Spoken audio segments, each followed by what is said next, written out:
Let's go.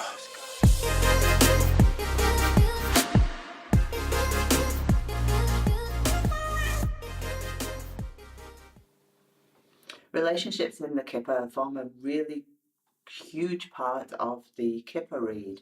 In a GT, it's super important to know who the people are in the GT and what relationships they form together.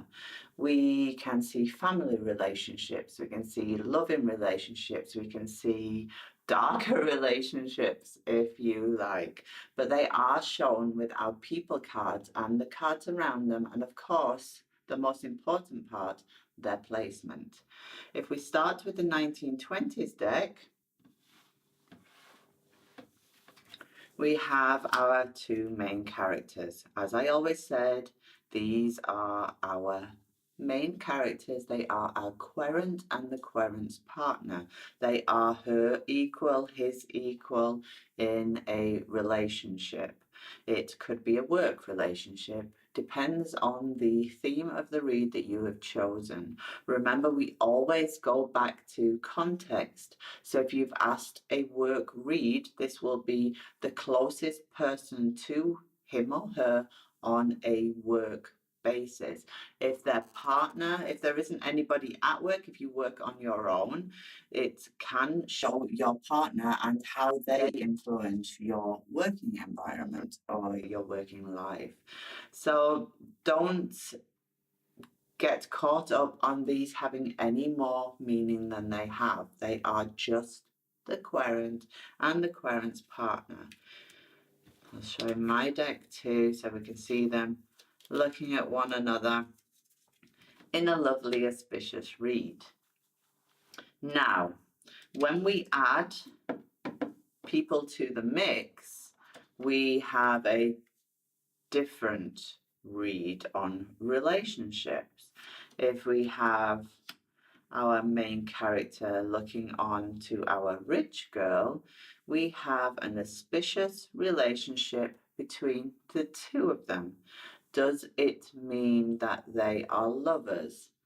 No, we need cards in between to show love, togetherness, obviously our convene, our state of marriage, good outcome in love. A short illness can show a sexual relationship as an example.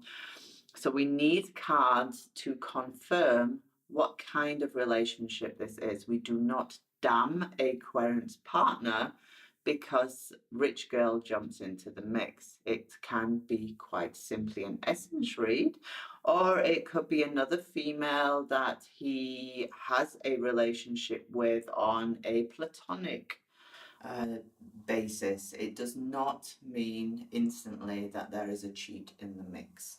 Sorry, I threw that's one of my pet hates, is that readers condemn partners very quickly with their cards. So again, let's have a look at this. If we have a rich gent here looking on to our main character too, this can be boyfriend material, can be somebody who's coming into her life on a boyfriend level. Not quite a firm partner, so somebody who is developing into more of a boyfriend role. And that would be a firm partner, husband, or somebody who's been in her life a while. So we don't condemn her as a cheating partner straight away. If these cards come, we'll look to the cards around. So let's have a look at the people cards in general. So we do have our main characters. They are our main querent, and the people who fall into the GT, if you're doing one, or people that come into the read, are players in their lives. So we're looking at people in the querent's life. We're not talking about their essences in this video. We are talking about real people. If they were people, who would they be? We have the younger generation, if you like. We have the rich girl and rich gent. They are people who are less mature than your querent, or they are friends, buddies, nice hangout people. They can also be, if they are behind their backs, they could be people who have a negative influence on their life. Could be a buddy who you don't know, a frenemy, that's a good word, a frenemy. It can be somebody who doesn't have your best interests at heart if they're sitting behind your back. In front, in a positive placement, they are a positive influence in your life, or somebody that you have auspicious relationships with and that you can work with, if you like, on a work read. Also look to the cards around, because if there are negative cards obviously around these people cards, you will know the nature of that person too. So we have an older generation too. These can be your boss figures, somebody you look up to, can be a mom and dad, can just somebody who is that tad bit older or perhaps a little bit wiser than our querent. So the difference between our good lady and good rich girl is not just years, it can be maturity. For example, I have a friend that comes up as good lady each time, and I also have another friend that comes out as rich girl, and they are easily identifiable from their characters. So I have a friend who is not more mature than I am, but she has a more mature outlook on life. And then my other friend can be seen as somebody who has a little less mature view on life and is more playful, if you like, or more free on things. So when you're looking at your people cards, think of where they are in the spread. Are they in an auspicious placement? Are they sitting behind their main characters' backs? What kind of influence are they having on the main character? Are they above? Are they sitting above? If they're sitting above the main character, then we are looking at somebody who's in more control than our main characters, than our querent.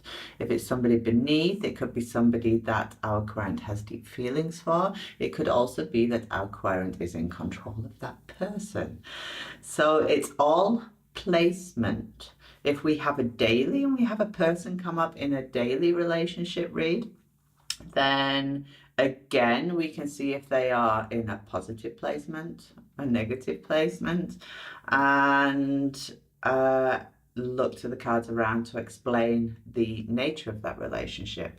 There is a very good read for relationships, and that is to find out the positive and negatives of the relationship as it stands. So, a great way to assess the state of a relationship is to pull out your main character 1 and main character 2 and choose these cards out of the deck. We have military person, house, short illness, his thoughts, sorrow,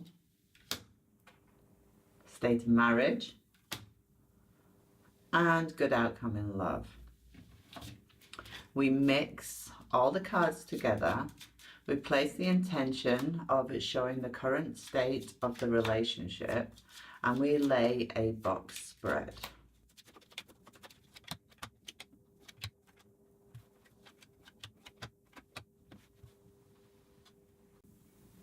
The instant thing you see from the relationship is whether it is a positive relationship or whether it's currently less auspicious than it could be. Here we have our main character 2 at the top, our main character 1 at the bottom.